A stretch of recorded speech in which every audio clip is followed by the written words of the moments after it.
日本史源仲章とその後。源仲章は鎌倉幕府の第2代将軍源頼家の命令で京都で出家しているあの全成の子雷禅を暗殺する。だが16年後に鶴岡八幡宮で三代将軍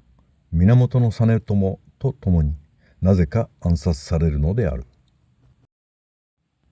この2つの事件には関連性があるのか、またなぜ源仲章は実朝と一緒に暗殺されたのかを詳しく見ていこう。源仲章は後白河法皇の近習であった源光遠の子として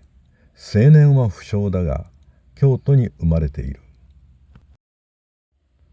やがて仲章は在京のままで鎌倉幕府の御家人の資格もなぜか得ているのである。1203年建仁3年、将軍頼家があの全成を謀反の罪で斬首した時、仲章は頼家の命令で京都の東山延年寺にいた全成の子息雷禅を刺殺している。雷禅の母阿波局や北条政子は出家していた雷禅まで殺されて嘆き悲しんだようである。やがて仲章はその学識を買われて東国へ下り、源実朝の学問の師匠となっている。実朝は仲章を気に入り、将軍のそばにはいつも仲章がはべっていたと言い、ついに仲章は鎌倉幕府の政所別当にまで昇進している。しかし実態は、仲章は定期的に幕府の情報を後鳥羽上皇に流す朝廷の連絡役であり、上皇が幕府に潜り込ませたスパイだったというのが定説である。実朝は正室に後鳥羽上皇の后の妹坊門信子を迎えると、ますます朝廷に傾倒する。北条義時や政子をはじめ鎌倉の御家人たちは京風文化に染まっていく実朝の姿をどのように眺めていたのだろうか。後鳥羽上皇は実朝を手なずけるために官位をどんどん与え、ついに武家では初めての実朝を右大臣に昇進させている。1219年建保7年正月27日、右大臣拝賀の儀式のため実朝は大勢の兵士を連れて朝から降り積もった雪に覆われた鶴岡八幡宮を訪れた。実朝は兵士たちを下宮の南大門に待たせて上宮の社殿での儀式に臨んだ。儀式が終了して暗くなった石段を実朝が降りようとしたところ、突然に3人の僧侶の格好をした男たちが襲いかかり、実朝とそばにいた源仲章を殺害した。僧侶の格好をした一人は先の将軍源頼家の維持で鶴岡八幡宮の別当でもあった公暁であった。公暁は実朝の首を落とすと、父の敵を討ち取ったぞと大声で叫んだという。源頼朝は生前、頼家の後継者を一幡や実朝ではなく、頼家の正妻の子供である公暁にと考えていたという。しかし頼朝が急死すると、比企能員と北条時政がこれに反発して、比企氏の乱で比企一族は滅亡して実朝が将軍に就任した。公暁は自分がなるべきだった将軍の地位を奪い返そうと強行に及んだのである。この時に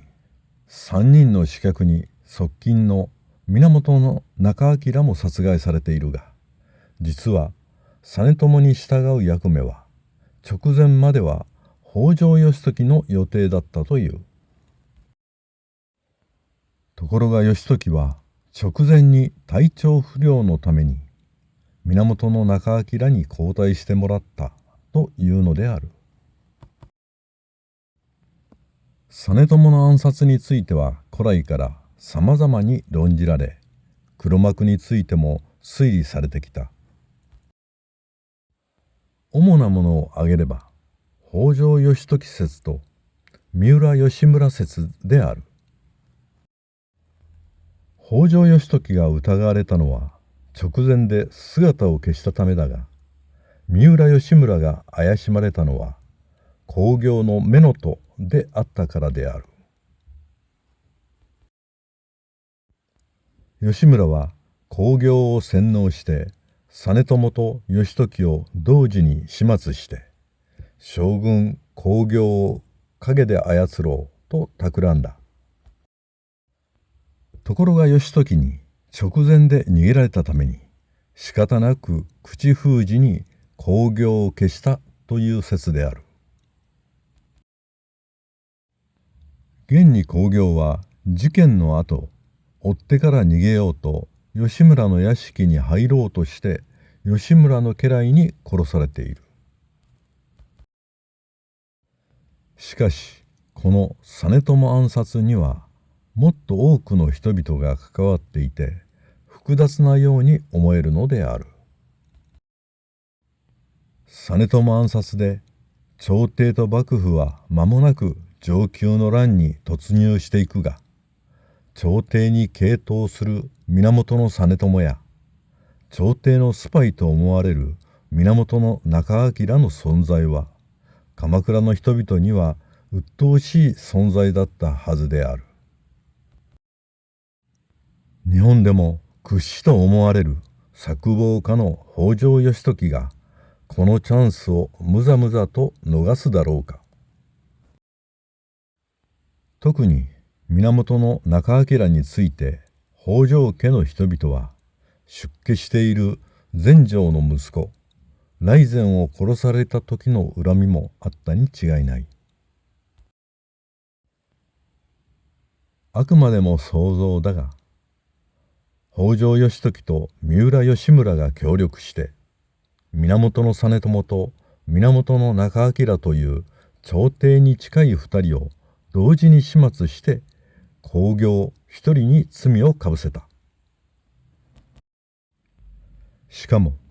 源氏将軍の血筋が断絶することによって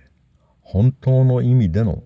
鎌倉武士による武家社会が実現するのである。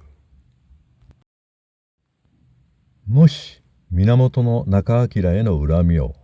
16年越しに北条義時が果たしたとすれば、義時は恐ろしい策謀家であるとともに恐ろしく気の長い人物である。読みの深い北条義時なら鎌倉の武士団をもってすれば朝廷と一戦を交えても勝てると踏んでの決行だったと思える。さらにその強行を右大臣拝賀の儀式で行ったことが義時の朝廷に対する挑戦状だったように思えてならない。鎌倉時代に元寇を乗り越えたように現在の日本に北条義時のような政治家が現れれば日本も当分の間は安泰だと考えるのは私だけであろうか。